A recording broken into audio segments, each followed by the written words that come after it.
here. It's just like a battle pylon. So I like it.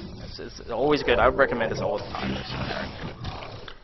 Like I said, I have to do a little bit more versus Zerg, but very good versus Zerg. Where we are? We have our 5 hotkey. It's going to be my robotics every game all the time. 5E is immortal. 5R is my war prism. So E is immortal. R is war prism. I left the Colossus and the Observer keys the same, so B is Observer, C is Colossus. Get in the habit of using these hotkeys. Don't like click your robotics and click your immortal. Don't do this. Because every time you do that, you see how my mouse is going back and forth. This is just taking time. That means you also have to look at the robotics. Say I'm in a battle, I just want to make a immortal. I just hit 5E and I'm making immortals. Granted, I wasn't supply blocked or capped rather. So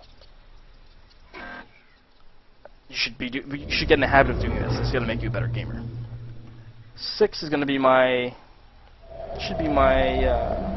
not my void race. Actually, should be my Stargates. I'm going to add that to my 6 hotkey. That's going to be my Stargates all the time. My void race, my air, I usually keep it on to 2 hotkey in the early game, mid game. I usually add it to my DPS, or if I'm going for the death ball, I usually add it to the DPS with the Colossus. The reason for that is I'm not going out there by like the Stalkers, how the Stalkers are going out doing their own things. Void rays aren't going to be doing their own thing.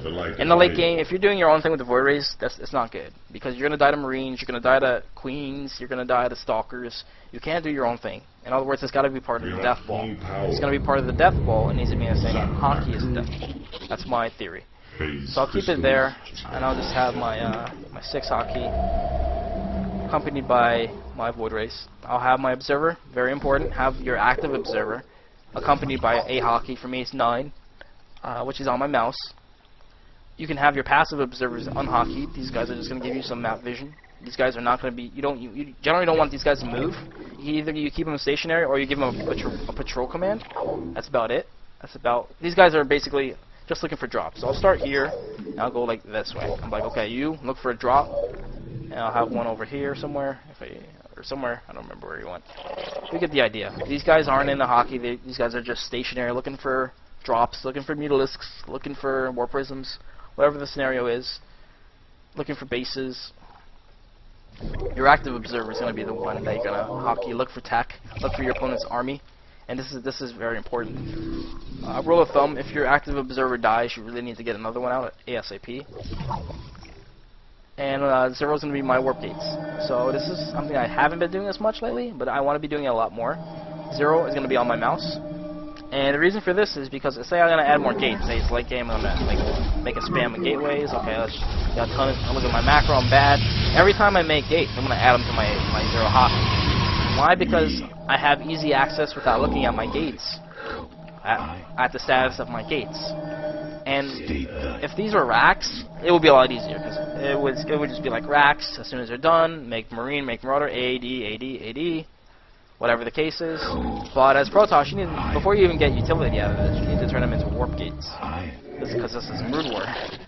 So you need to, when you're in battle, you don't need to, you just constantly tapping. Say you're warping in, say get the warp prism, warp in, check your gates. Okay, they're yellow, keep going, go from there.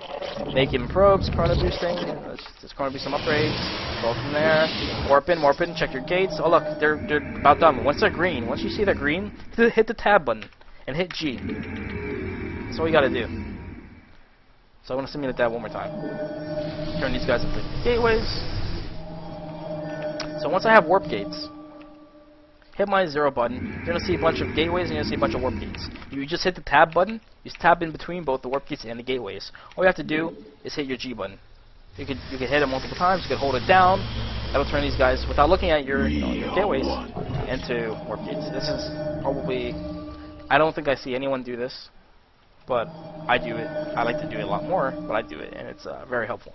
I see players, sometimes even myself, just at the end of a game, they'll have gates that were only gateways and not warp gates the entire game, and then they were like, oh, if I only had the extra production, my money was high, if I only had another gateway, and then you're like, oh wait, I did have a gateway, it just wasn't a warp gate.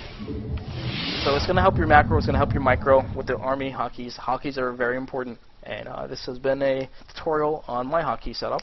Hope you enjoy it. I will be posting this on YouTube, and that is that.